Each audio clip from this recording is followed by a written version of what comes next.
Today I'm going to show you how to change your passcode in X.com, also known as Twitter, in just a few quick steps. This is useful if you want to update your security, reset an old passcode, or simply make your account easier to manage.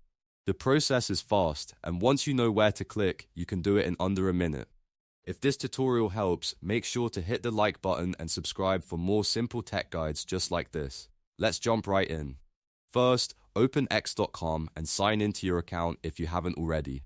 On the left-hand side, click on More in the navigation bar. This opens up additional account options and settings. From there, click Settings and Privacy. This is where X keeps most of your account controls, including privacy, safety, and chat settings.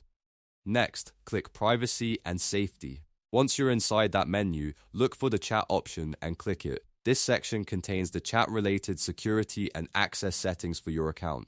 Now click Change Passcode. You'll be prompted to enter a new passcode, so type in the new passcode you want to use. Make sure it's something secure that you can remember easily, but that others won't guess.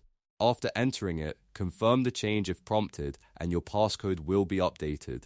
That's all there is to it. You've now changed your passcode in X.com or Twitter using the settings menu. If this video helped, please give it a like, subscribe for more quick tutorials, and I'll see you in the next one.